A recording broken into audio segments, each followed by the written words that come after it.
പിള്ളേർക്കായിട്ട് introduce ചെയ്യുന്നത് 370 രൂപ rate വരുന്ന ഒരു നോർമൽ ടോപ്പാണ്. ഈ ടോപ്പ് നോക്കുകയാണെന്നുണ്ടെങ്കിൽ നല്ല ബ്യൂട്ടിഫുൾ ആയിട്ടുള്ള ഗ്രീൻ കളറിലാണ് വന്നിട്ടുള്ളത്. അതുപോലെ തന്നെ വീനക്ക് കൊടുത്തിട്ടുണ്ട്. അതുപോലെ തന്നെ ഇവിടെ നെക്കിൻ്റെ അവിടെ വി ഷേപ്പിൽ ലേസ് കൊടുത്തിട്ടുണ്ട്. ഒരു 3/4 ലെങ്തിലാണ് കൈ വന്നിട്ടുള്ളത്.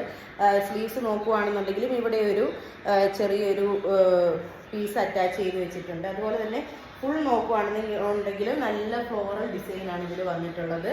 അപ്പോൾ ഏകദേശം നമ്മളുടെ ഒരു 47 ഇഞ്ചസ് ലെങ്ത് വരുന്നുണ്ട്. അതുപോലെ തന്നെ സ്ലിറ്റ് ആണെന്നുണ്ടെങ്കിൽ നമുക്ക് കംഫോർട്ടായിട്ട് വെയർ ചെയ്യാൻ പറ്റുന്ന കൂട്ട് ഒരു സ്ലിറ്റാണ്. നമുക്ക് നൈറ്റ് വെയർ ആയിട്ട് അല്ലെങ്കിൽ ഹോം വെയർ ആയിട്ടൊക്കെ വെയർ ചെയ്യാൻ പറ്റുന്നത്, അല്ലെങ്കിൽ പുറത്ത് പോകാനാണെങ്കിലും നമുക്ക് വെയർ ചെയ്യാൻ പറ്റുന്ന ഒരു മോഡൽ ടോപ്പ് തന്നെയാണ്. കാരണം ചിലരൊക്കെ ഉണ്ട് വീട്ടിലാണെന്നുണ്ടെങ്കിലും നൈറ്റീസ് ഒന്നും വെയർ ചെയ്യാത്ത ആൾക്കാർ ഇങ്ങനെ ടോപ്സ് ഒക്കെ വെയർ ചെയ്യുന്നവരുണ്ട്. അപ്പോൾ നമ്മളോട് കുറച്ച് പേര് ചോദിച്ചിട്ടുണ്ടായിരുന്നു ഇങ്ങനെ ടോപ്പുകൾ കൊണ്ടുവരാൻ വേണ്ടിയിട്ട്. അപ്പോൾ അവർക്ക് വേണ്ടിയിട്ട് നമ്മൾ ഇൻട്രൊഡ്യൂസ് ചെയ്യുന്നതാണ്. അപ്പോൾ ഇതിൻ്റെ റേറ്റ് വരുന്നത് 370 രൂപയാണ്. വേണ്ടവർ നമ്മളുടെ ഇൻസ്റ്റയിൽ ഡയറക്റ്റായിട്ട് മെസ്സേജ് അയക്കുക, അല്ലെങ്കിൽ കോൺടാക്ട് നമ്പർ താഴെ തരുന്നതായിരിക്കും. അതിനകത്ത് കോൺടാക്ട് ചെയ്യുക. Thank you.